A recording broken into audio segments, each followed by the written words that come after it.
السلام علیکم ناظرین، میں ہوں نیلم نواب، آپ دیکھ رہے ہیں PK نیوز۔ ناظرین، سب سے پہلے خبر شامل کرتے ہیں۔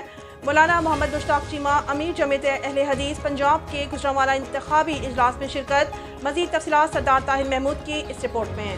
اس موقع پر مولانا محمد مشتاق چیمہ نے کہا، OIC کو دنیا بھر میں اسلاموفوبیا سے متعلق سخت موقف اختیار کرنا ہوگا۔ کبھی فرانس، کبھی انڈیا، کبھی سویڈن، حتیٰ کہ پورا یورپ بھی قرآن پاک اور نبی آخری الزماں صلی اللہ علیہ وسلم کی بے حرمتی کر کے مسلمانوں کے جذبات سے کھیلتا ہے۔ عالم اسلام سویڈن کا ہر قسم کا بائیکاٹ کرے۔ اسلام دشمن عناصر کو کی قرآن توہین کرنے کی اجازت دے کر بڑی غلیظ حرکت کی ہے۔ ایسی شرمناک حرکت واضح توہین اسلام ہے۔ تمام مسلم ممالک اس کا نوٹس لیں۔ تمام ممالک سویڈن کے سفیروں کو اپنے اپنے ملک سے نکال باہر کریں۔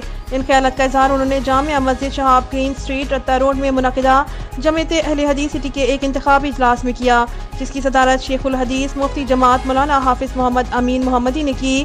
اجلاس میں مولانا طاف الرحمان سندھو امیر سٹی، حافظ محمد اسامہ امین محمدی ناظم سٹی، مولانا حجاج اللہ صمدانی صدر، مولانا عزیز الرحمان عزیز چیف آرگنائزر، ڈاکٹر عبدالرحمان بن چیئرمین، قاری محمد رمضان ثاقب اور خازن، جبکہ اہل حدیث یوتھ فورس کے صدر مولانا عبد الرحمان ثاقب، جنرل سیکرٹری محمد کیسر بھٹی، خازن علی منیر منتخب کیا گیا۔ اجلاس میں کثیر تعداد میں علماء اور ہر شعبہ زندگی سے تعلق رکھنے والے احباب نے شرکت کی۔